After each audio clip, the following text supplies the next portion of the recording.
my favorite exercises. It's called the bean exercise. What this exercise is used to do, it's used to simplify the human torso. So here we have this female model, and she's a little bit bendy. And so sometimes it's really hard to get it when you're trying to do studies. It's really hard to capture the gesture, you know, even though you do the gesture line and you kind of go through and you get it set up, but then now you kind of got to set the torso up on this gesture line, and sometimes it can be a little bit confusing. So what I like to do is when I see something like this, I like to break down the torso into two simple forms: the ribs and the pelvis. And as you can see, you can now, once you break this down, you can actually start to see, you know, how you need to track it and follow that bend. But that freehand is a lot more difficult. And now the reason why we call it the bean is because now we're going to connect these two simple shapes into one. And here you have the bean. Now, what's very awesome about this bean study, or this bean exercise, is that it can really help you when you're trying to, you know, draw from life and you're really trying to get the gesture properly and stuff like that. And it'll help you give a good jumping off point. But it's also really great when you want to kind of do something that's creative. So you can actually, or come from your mind. So you can actually see, I'm going to do a really extreme here. And now, just with this shape alone, this bean shape we have right here, we can do several different poses. And you're probably asking me, like, how can I take this shape and do several different poses?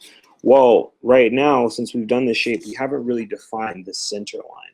And the center line is going to really help with our perspective on how we actually perceive this shape. You know, what's the space around it? What type of space is it occupying? So I'm just going to duplicate this, and I'm going to drag it over, and I'm just going to show you how we can do a couple different gestures just by using the same exact bean and adding the center line. So the first, I'm actually going to do maybe a little bit of a turn. So let's see. I'm going to do this as the chest center line. And now you can see the center line going back out of space and turning. And I'm actually going to add a line here. And this is where you would this would be like the side and the oblique. And now we're going to finish the center line coming where you would kind of see the back area. So now you can see I kind of have this turning shape. And if I wanted to make it into a person, you know, add a head, add arms. Just gonna do some here. Say his arms are being thrown. And say his legs up here. But as you can see, you can kind of get the point on how you can kind of push these. And you can now start to get these different figures out of this bean shape. So this is just one perspective you can take on it. Another is you can kind of just take a forward perspective by taking that center line, drawing right across the front. And what you're doing is you're following this curve here. And that's giving the illusion of the bean scrunching or bending, as you can see. And I can do a couple different things with this. For example, I'm going to do, let's say, a character kind of facing us. These lines represent the shoulder blades.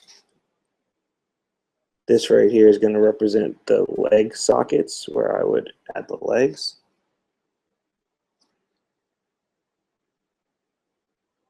And we're just going to do something very simple here. And his head's going to be leaning back like, oh man, I'm exhausted. It's been a long day. And maybe he's just kind of sitting on a grassy field.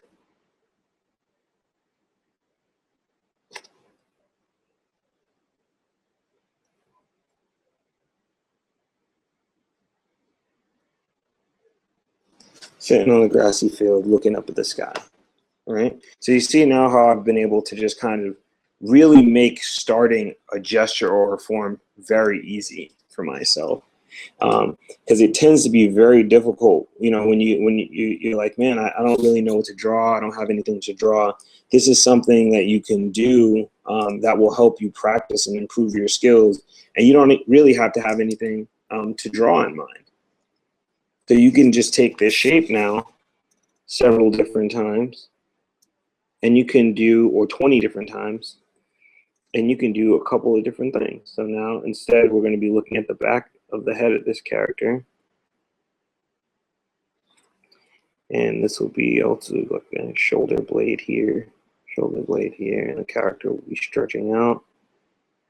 I'm just going to get a very flowy motion here. Let's see if we can get a little bit of motion into this.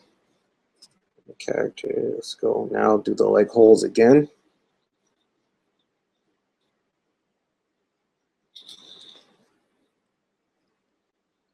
This character is going to, let's say this character is going to be diving. As you can see, I'm struggling with these legs. That goes to show you that it doesn't always come out the way you want it to the first time. So let's go back and rebuild this. And we're going to actually kind of do a ballerina. Why not? And calf, very rudimentary. The leg's going to be bent here. Voila. So this is something I love to just do on my spare time. This is one of these things that you can do and you can practice anywhere at any point in time. You can doodle it. If you're in class, you can doodle this on the side of your notebook. If you're waiting for the bus or you're waiting for the train, you can just take out your sketchbook and just draw a couple of these. And this bean shape that I have right here, this is just one of so many different things you can kind of push. You can change the perspective. So let's say you take a bean here and then you take a smaller one here, or the smaller shape here.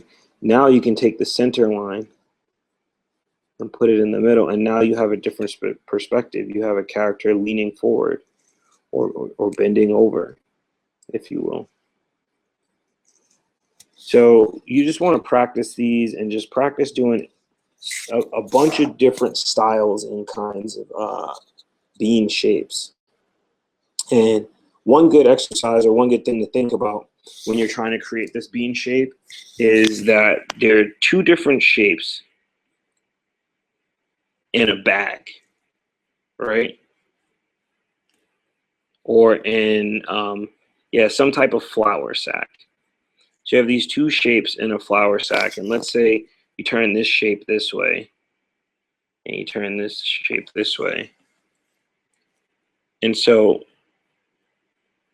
theoretically, you know, they're still in the same spot, but now you're getting a turn here.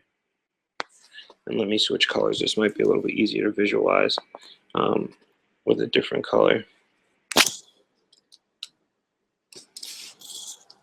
Essentially, what's changing now is going to be this sack and the skin of this kind of flour sack bag. And that's how you're getting these turning structures, these turning shapes.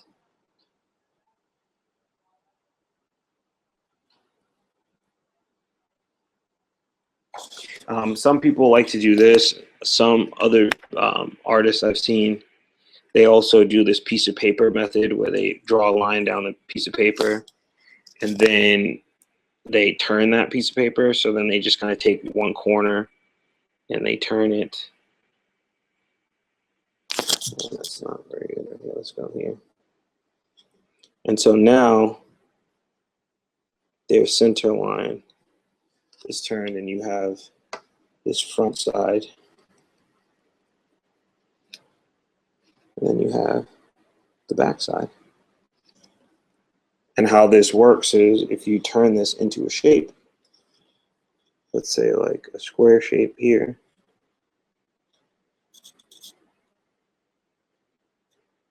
You got your center line going back, and it's coming across here. You can actually turn this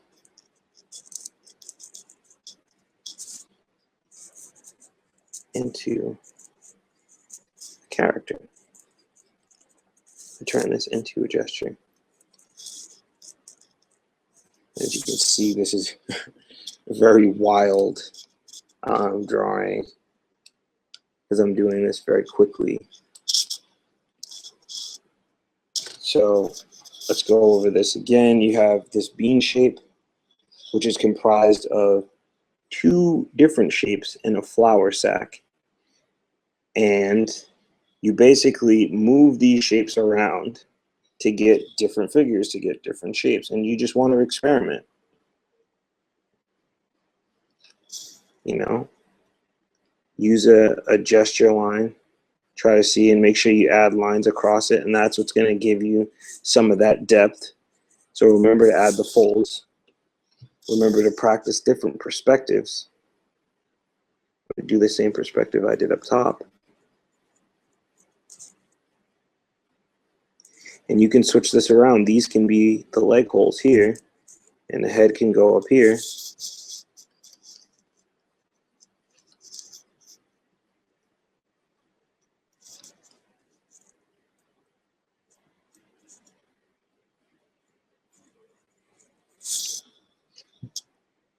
Now I have a character that looks like he's kind of falling or laying flat. So I hope this might have helped you guys when you have kind of like this artist block and you don't know what to draw, you have nothing to draw, and you're like, well, you know what, I don't really feel like drawing, so I'm not going to draw today. Get that out of your mind. There's always something you can practice and you can do. And I feel like one of the best things you can do that will really, really help you understand the human torso and the body is to practice doing your bean studies. All right, guys, thanks for watching. If you liked the video, please like, share, and subscribe. And you guys have a good day.